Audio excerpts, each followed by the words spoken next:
Hello बच्चों, स्वागत है आप सभी का एस्पायरेंट्स हेडक्वार्टर के इस ऑनलाइन लर्निंग प्लेटफॉर्म पर। हम लोगों ने कॉन्स्टिट्यूशन को कंटिन्यू किया है और इससे पहले बहुत सारे वीडियो जो है आपके पास पहुंच चुके हैं, जिसमें हमने राष्ट्रपति, उपराष्ट्रपति, राष्ट्रपति की शक्तियों, इसके अलावा फंडामेंटल, इन सभी चीज़ों की चर्चा की। यदि आप ये वीडियो में आए हैं तो इस वीडियो को पूरा कंप्लीट देखिएगा, और इससे पहले वाली जो भी चीज़ें नहीं देखे हैं तो जाके आप प्ले लिस्ट में इसे देख सकते हैं।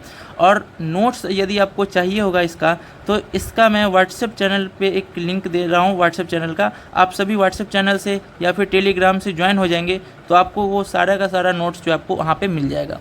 चलिए आज का वीडियो स्टार्ट करते हैं। आज हम लोग संविधान के भाग 5 के अंतर्गत, पार्ट 5 के अंतर्गत जो है हम लोग को देखना है पार्लियामेंट को। ठीक है, पार्लियामेंट से रिलेटेड हम लोग को बहुत सारे आर्टिकल देखने हैं, इंपॉर्टेंट आर्टिकल देखने हैं, फिर उसका किस तरह का स्ट्रक्चर, उन सभी चीज़ों को हम लोग को देखना है। यहाँ से आपके भी कई क्वेश्चन PYQ के रूप में पूछे जा चुके हैं। ठीक है, तो देखिए यहाँ पे संसद, भारत में जो विधायिका है, विधायिका का नाम क्या है भाई? संसद है, यानी जो नियम कानून बनाने का काम करे उसका नाम है संसद। और संसद, भारतीय संसद के 3 अंग हैं।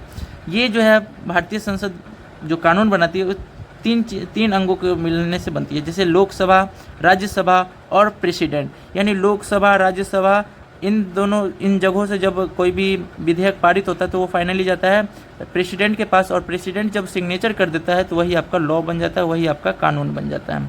ठीक है, लेकिन अब से पूछा जाए जो यहाँ पे इसके कितने सदन होते, कितने हाउस होते हैं संसद के 2 सदन होते, लोकसभा और राज्यसभा होते हैं।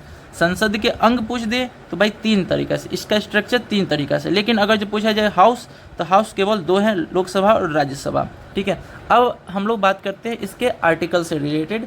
जो आपका आर्टिकल 79 जो है वो व्याख्या करता है जो भारत में नियम कानून बनाने के लिए एक संस्था होगा, एक विधायिका होगा, जिसका नाम होगा संसद, या फिर उसे हम लोग बोलते हैं पार्लियामेंट बोलते हैं। उसी तरह विश्व के अन्य जैसे ड्यूमा, ठीक है, ड्यूमा के, हाँ, रूस के संसद का नाम है ना, रूस के विधायिका का नाम ड्यूमा है। तो ऐसे विश्व के अन्य अलग अलग नाम है, बट हमारे भारत में जो है विधायिका, उसका नाम है पार्लियामेंट या संसद। देखो, तो इसे क्या कहा गया? देश की विधायिका, जो कि मैंने पहले बताया। और इसके अंतर्गत जो है जो भी आपके आते हैं, जैसे प्रेसिडेंट, आपका जो है प्रेसिडेंट हो गया, राज्यसभा हो गया, लोकसभा हो गया। तो प्रेसिडेंट की चर्चा आर्टिकल 52 के तहत की गई है। आपका है आर्टिकल 80 के तहत जो है आपका राज्यसभा का चर्चा किया गया है, और आर्टिकल 81 के तहत जो है आपका लोकसभा का चर्चा किया गया। तो आपसे पूछा जा सकता है जो लोकसभा का प्रावधान कौन सा अनुच्छेद करता है और राज्यसभा का प्रावधान कौन सा आता है। लोकसभा का प्रावधान आर्टिकल 81 और राज्यसभा का आर्टिकल 80। अब देखो, इससे रिलेटेड कुछ ज़रूरी बातें जो आपसे पूछा जाता है आपके एग्जाम में। क्या है? राज्यसभा को कभी भी भंग नहीं किया जाता है। मतलब क्या है? ये हमेशा अस्थायी रहता है, परमानेंट हाउस है। ठीक है, यहाँ के जितने भी सदस्य चुने जाते हैं वो सभी के सभी 6 साल के लिए चुने जाते हैं। यहाँ पे मैंने लिखा नहीं है, जो भी सदस्यों का चुनाव होगा ना, उन सभी का जो चुनाव 6 साल के लिए किया जाता है। लेकिन इसे जो है ये लोकसभा का जो सदन है, ये भंग हो जाता है। ठीक है, इसलिए इसे बोलते हैं टेम्पररी हाउस। ठीक है, प्रत्येक 5 साल पे जो है नया बोल सकते हो, नया लोकसभा का गठन किया जाता है।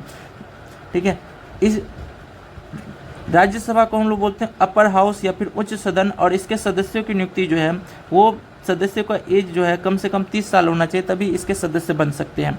और इसे बोलते हैं लोअर हाउस, लोकसभा को, इसके सदस्य का एज होना चाहिए कम से कम 25 साल। यहाँ से एज से रिलेटेड आपके क्वेश्चन आते हैं।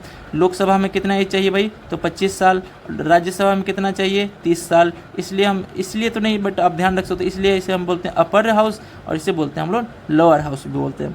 ठीक है, अब बात करें जो भाई राज्यसभा में टोटल कितनी सीटें हैं, तो राज्यसभा में आपके 250 सीटें हैं। ठीक है, बट वर्तमान में कितने हैं भाई? तो 245 है। 5 जो सीटें वो JK के लिए है। ठीक है, आगे आपके पास जो लोकसभा में कितना है, तो लोकसभा में टोटल जो आपका 552 सीटें हैं, और उसमें से जो अभी वर्तमान में कितने हैं, तो 543 सीट हैं।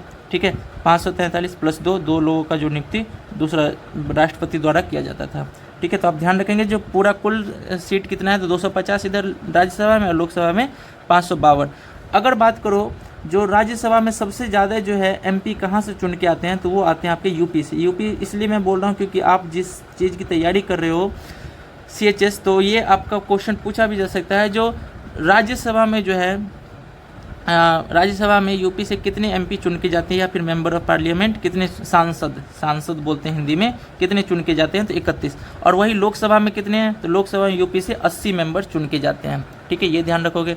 अगर बात करो जो उपराष्ट्रपति इसका हेड होता है, यानी चेयरपर्सन कौन होता है, जो राज्यसभा का जो अध्यक्ष होता है उसे हम लोग बोलते हैं चेयरपर्सन, या फिर बोलते हैं उसे ही हम लोग सभापति बोलते हैं। ठीक है, तो राष्ट्रपति जो है इसका सभापति होता है, और राष्ट्रपति पे अगर जो हमें महाभियोग लगाना हो ना, तो ये केवल और केवल राज्यसभा से ही स्टार्ट होगा। ठीक है, ये बात मैंने वाइस प्रेसिडेंट वाले टॉपिक पे मैंने बता दिया था। ठीक है, तो इसमें मैंने बताया तो इसका चेयरपर्सन कौन होता है, तो वाइस प्रेसिडेंट होता है। इसके अलावा आप देखोगे तो अभी वर्तमान में इसके सभापति कौन हो जाएंगे, तो जो अभी इसके वाइस प्रेसिडेंट है वही इसके सभापति हो जाएंगे। तो जगदीप धनखड़ जी जिसके चेयरपर्सन हो गए। अगर बात करें डिप्टी चेयरपर्सन कौन है, तो हरिवंश नारायण। ठीक है, हरिवंश नारायण अभी राज्यसभा के उपसभापति हैं। अब इधर लोकसभा में देखें तो लोकसभा में मैंने बताया इसके यूपी से 80 सीटें हैं।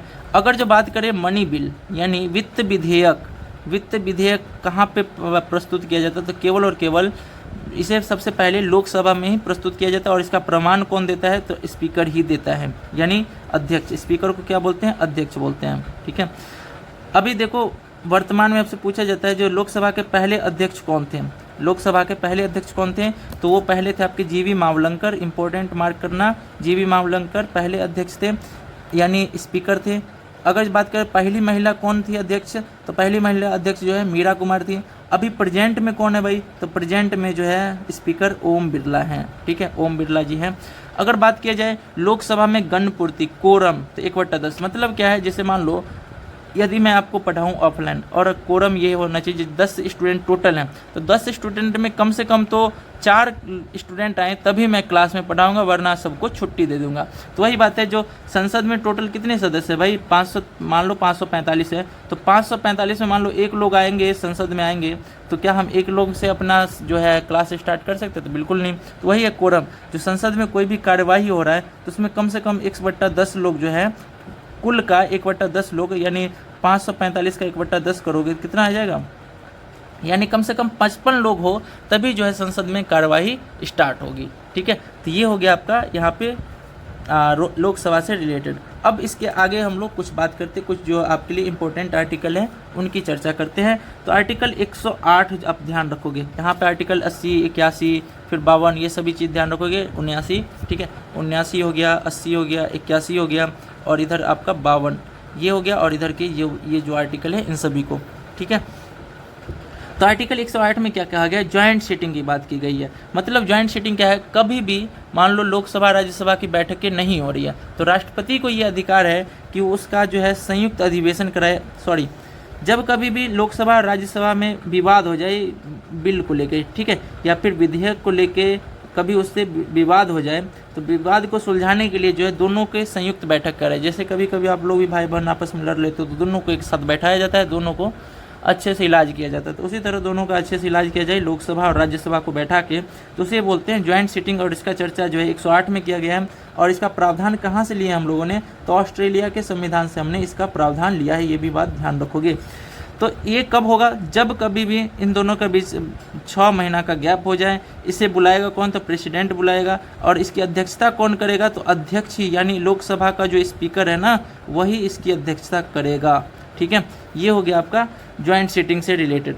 अगला आपके पास आर्टिकल 111 जिसे मैंने पहले भी बता रखा है, सॉरी दिख नहीं रहा है, रुक जाओ अब दिख रहा होगा।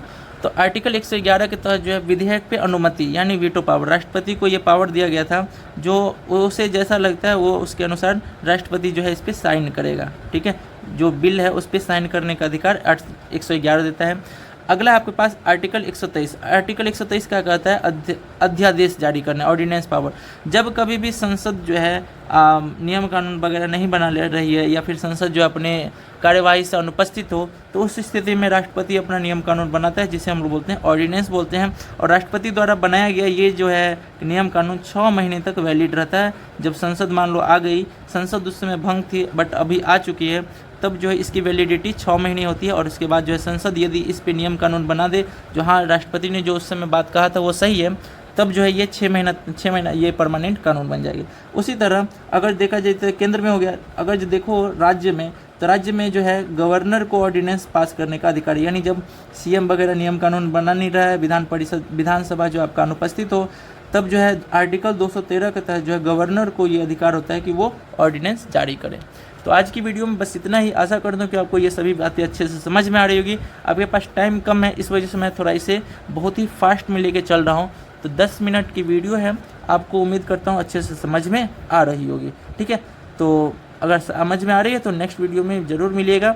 मिलते हैं हम लोग नेक्स्ट वीडियो में, तब तक सभी को धन्यवाद। राधे राधे।